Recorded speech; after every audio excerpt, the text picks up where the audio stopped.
beast in me. So do you know anything about this place?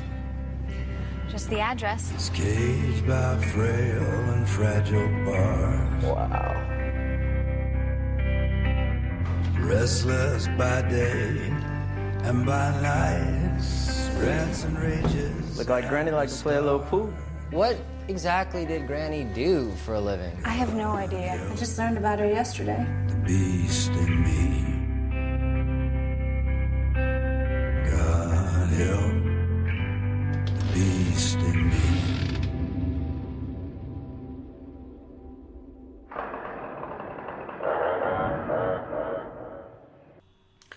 Alright, I just got back from watching Texas Chainsaw Massacre 3D. Well, I won't lie, this movie was on my least anticipated movies list for this year, and it did not disappoint me in that regard. Man, where do I start with this movie? Man, sitting down in the theater, I was like, look, I'm not gonna ask a whole lot of this movie. I'm just gonna go into this and just take it for what it is. But in saying that, the movie dared me in so many different ways. I mean, there were problems just literally running rampant through the entire, film. One of my biggest issues is that this movie takes place as a direct sequel to the original Texas Chainsaw Massacre film. Now, knowing this about the Texas Chainsaw Massacre film, I kind of feel like they owe you a service to basically get this film done right. And I don't really want to, harp on the fact that, the original Texas Chainsaw Massacre was, a work of art, or it was, revolutionary for its time. Let's leave all that out. What I want to talk about is the fact that, okay, we're basically taking this film, which the original Texas Chainsaw Massacre, which it was filmed in 1974. This film takes place in 1974, if I'm not mistaken. And this movie is supposed to pick up exactly where that leaves off, which basically puts us at 1974. And this film, Texas Chainsaw Massacre 3D, takes place in 2012. Now, I don't know if you guys are doing the math, but this film, there's a 40 some odd year gap between these movies, give or take. And the main character, Heather, she is a child found in the wake of the chaos that occurred immediately after the original Texas Chainsaw Massacre ended. So, when you look at her in the trailer, you look at her in this movie, I mean, this girl is supposed to literally be in her 40s, at least by this point, and she looks like she's just getting ready to go to college. And that kind of took me out of the movie. And, I mean, yeah, it seems like such a small thing, but I'm sorry, you can't give me that kind of a gap in plot. My other problem with this movie, for a movie called Texas Chainsaw Massacre, there seems to be a very just jarring lack of chainsaw action in this movie. And the times where it comes into the film, when it comes into play, Leatherface really seems to catch his victims more just by hitting them upside the head with a blunt object, or their own stupidity because they tripped down some stairs, or tried to hop a fence and got caught. I mean, it just, I don't know, there were just so many problems with this movie, and it was just a train wreck. And considering the fact that the original Texas Chainsaw Massacre is the continuation point, I mean, they're taking all those other Texas Chainsaw movies and basically just leaving them out, saying, alright, these never happened. The reboot never happened. We are going back to the roots. And they kind of try and pull one of those exact same moves that Robert Rodriguez and company pulled with Predators, where we're saying, alright, we're ignoring Predator 2 and Alien vs. Predator. We are picking this up right from the original movie. This is the only one that counts. And they succeeded. These guys came in with Texas Chainsaw Massacre 3D, and they ultimately failed. I mean, it was just, oh my god, it was just so horrible to sit through this movie. And there were a couple of moments where I was like, oh man, we know that they had a couple of jump scares there that got me, and I was like, oh man, wow, I didn't see that coming. They had a few moments that were kind of genuinely creepy, and, some moments that built up terror. They even had some moments where I was like, man, these characters would never do this. And then one of the other characters would be like, man, we should not be doing this.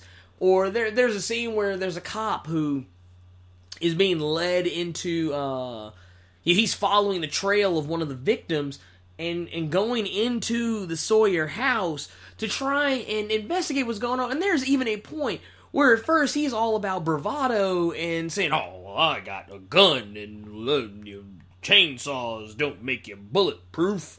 And he goes down into the house, and the further he goes in, the more crazy shit he sees going in the house. He even kind of has that realistic moment where he's like, yeah, man, I really don't think I should be down here. And I thought that was a really cool touch. But ultimately, I really did not have fun watching this movie. There was even a point during this film, the people in the crowd were even, I'm that guy at a movie theater where when people start talking or acting like it's amateur night at Comic View, I get upset.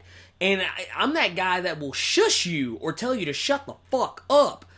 There were moments where people yelled out shit about this movie where I was like, dude, I really can't say shit to you, man, because you're right. There was literally a guy was like, man, this movie is fucking stupid. And I was like, dude, you are absolutely correct. I actually looked back and I was like, yeah, dude, I kind of want my money back on this one. And I mean, I guess I really can't say a whole lot more about this film that is really good. The characters are terrible. I guess what should have been my first sign about this movie being awful is that Trey Songz is in it. And I mean, not only that, but it's like they have the basic cookie cutter archetypes in this film. Heather is, just, I don't know.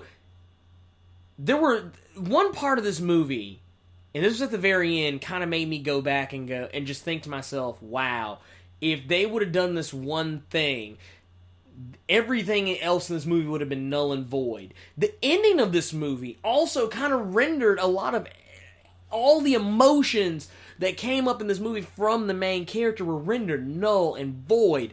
And I'm just going to go ahead and say this right now. I'm going to go ahead and give my review of this movie. Because if you go see this at this point after me telling you this, then you know what? You just wasted your own goddamn money. And I have no sympathy for you at this point. This movie is deserving of the lowest possible review that I could give. And I'm just going to say it now.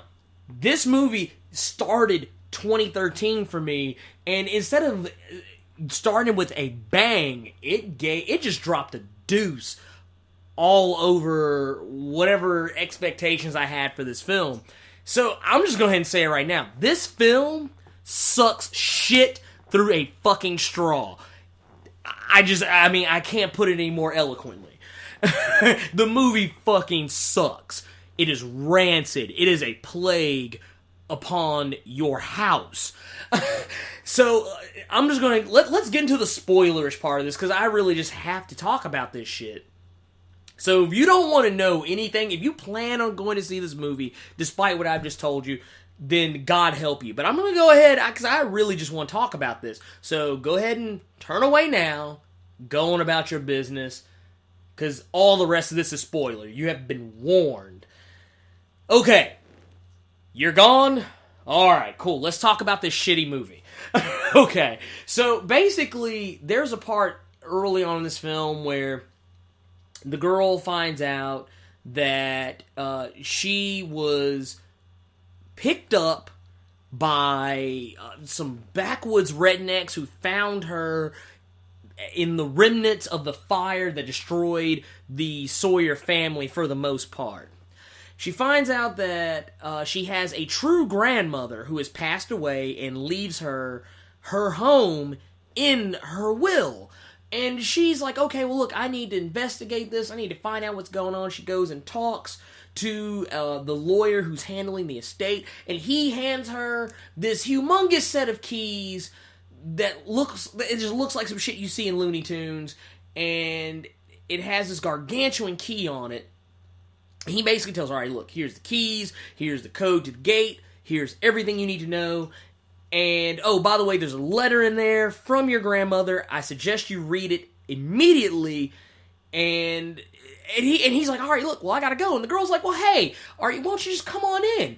Kind of show us around. He's like, nah, I'm good. That should have been our first sign right there. This shit's fucking foul, and let's get the fuck out of Dodge. But no, they went ahead and went in anyway. At no point in this movie does the girl stop to read the fucking letter. She just goes in and just walks through the house and is just basking in the fact that she has a stately home now. Now, I know what a lot of you are thinking at this point. Well, wouldn't anybody kind of do that? Wouldn't anybody just be like, fuck the letter? Well, you know what? That letter has some very crucial information in it. And had she read that letter, at that point, she would have known what to do. Nobody would have died. Everything would have been pretty much handled. And it still would have been creepy, but it just would have made maybe it would have made a more interesting movie. I don't know. But basically, all of her friends get butchered in front of her. She is even almost butchered by Leatherface, but comes to find out that going back and talking to the lawyer, he tells her after all her friends have been killed, after she's gone to the police station, has read the case files, found out that the entire town basically massacred her family, and the only person who tried to stand up for this was the town sheriff, and the guy who led the attack on her family is now the mayor. It's the most backwoods town I've ever fucking seen in my life. Now, going forward in this, the lawyer basically tells her, hey, look, the guy that chased you out of the house, the guy that killed your friends, is basically your cousin. And he is very simple. He scares the shit out of me. And basically, he's now your responsibility. He doesn't know who you are. So that's why he's tried to kill you and all your friends, and the last time he let a girl get away, his entire family was basically butchered as a result. So he's really going to try and kill you until he finds out who you are. Once he realizes who you are, he won't lay a fucking hand on you. And she's like, oh, okay, cool. And going forward from this, she ends up having a face-to-face with Leatherface, a scene that's actually from the trailer. And in seeing all of this shit, Leatherface, just from looking at some weird burn mark that she has over one of her boobs that vaguely resembles their family crest, he goes, oh, wait a minute, I shouldn't kill you. You are the woman that's my long-lost cousin. And then they have some weird kind of creepy friendship, buddy cop thing going on there for the remainder of the movie. And she basically helps him, kill the people that destroyed her family and everything. And they have this weird, like, oh, you killed all my friends and my boyfriend, and yeah, we're cool now. We're totally cool now, and I'm gonna take care of you. And she even goes back to the mansion and finally reads the fucking letter, and it basically just decides, well, I'm gonna look after you. I'm gonna take care of you the way that my grandmother took care of you. It is just fucking dumb. I'm sorry. I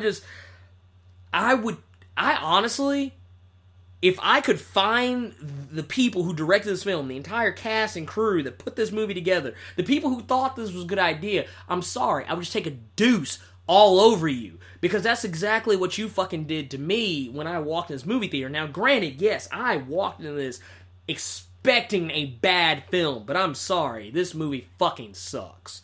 And you know what? If you like the movie, by all means, God bless you. You are a saint and easily entertained. I am not a saint, nor am I easily entertained. And I'm sorry, this movie is fucking dumb from start to finish.